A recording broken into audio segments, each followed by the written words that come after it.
Well, hello there. How is everyone? I hope you are all well. In the sun, but it's early, so excuse the YouTube uniform. You know me, I don't want to burn too quick, so I'm taking it easy. I hope you all have a fantastic weekend. I thought I would do one video just touching on this Delphi situation and Richard Allen.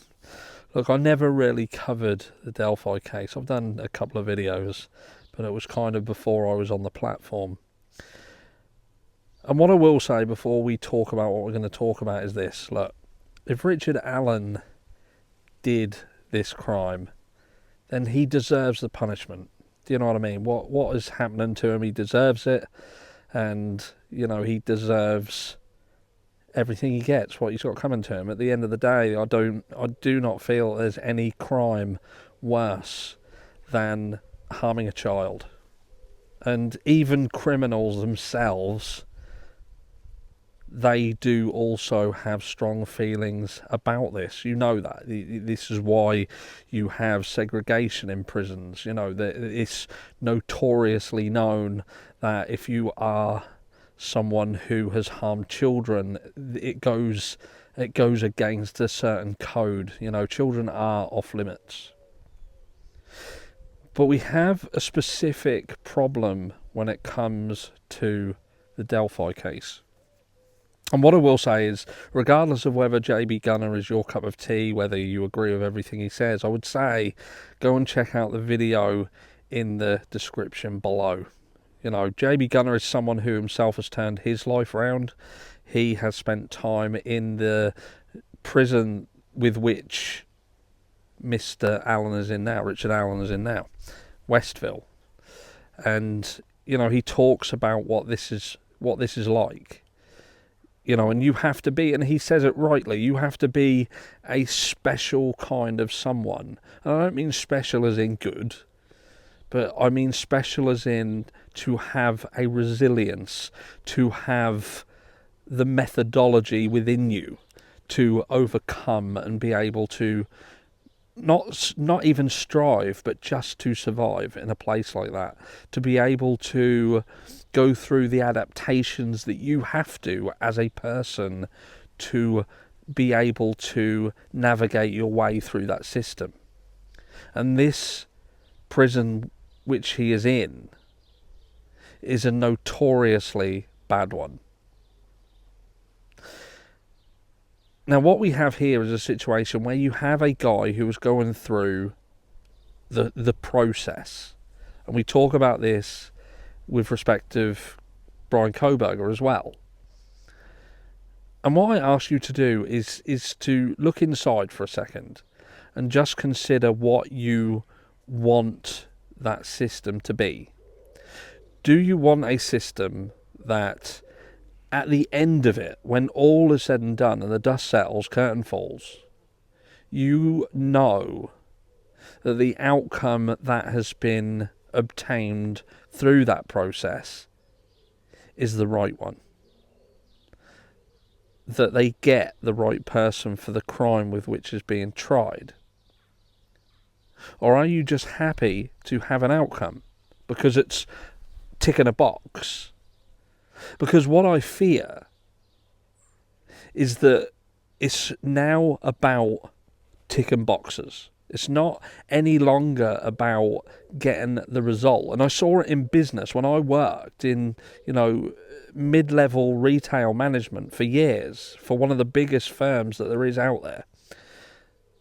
It wasn't about the process and doing the process right. It was just about ticking the box. And some of the most successful people in the business were the people who were able to show that they'd done something, not necessarily that they'd done it.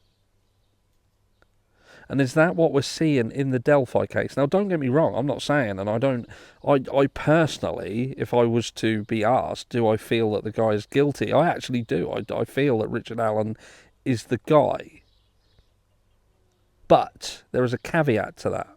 And that is that we now hear that he has potentially confessed to the crime multiple times. But with simultaneously seen a huge decline in him as a person. He is now half the man he used to be. I mean that both physically and metaphorically speaking.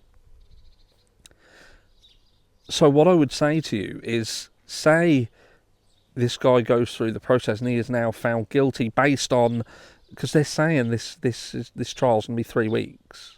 3 weeks. This is done. In their minds, this is done. He's going down the river.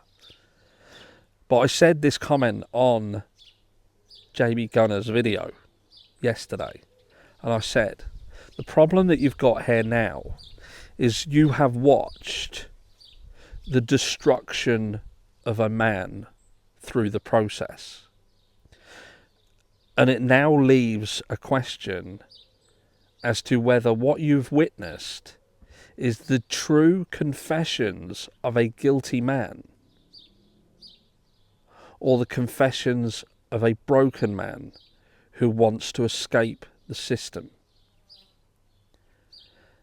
And even if he is now found guilty, would you bet your own children's lives or loved ones' lives on him being guilty? Because what I want from a system, what my expectations of a system, is that when you're talking about condemning a man to death or condemning them to life imprisonment, then when all's said and done, the dust settles, the curtain falls, that you would know beyond a reasonable doubt that the person who they caught for the crime is the guy who did the crime. And I don't feel in this Delphi case that that is going to happen. Like I say, I feel that they've got the right guy. The issue is how they've got to tick the box. Did the way with which this process enabled them to tick the box, said, yes, we've done it, it's over, has that left any room for fault? Let me know down below. And what I will ask you is, with respect to the Brian Kohberger case, are we seeing a similar pattern in terms of the public's reception of it and what they are willing to accept? I'm interested to hear your feelings, but like I say, that's it. Just my thoughts and feelings. This one concerns me. And like I say, I do feel this guy's guilty, but it still concerns me. Have yourself a fantastic, fantastic weekend, guys. You're all fantastic. Thank you for being part of the channel and enabling me to, it would seem, overtake Michelle After Dark subscribers. Told you, I'm a petty child and these things please me. So I'm going to have a drink and be merry. I'll catch you all in the next one.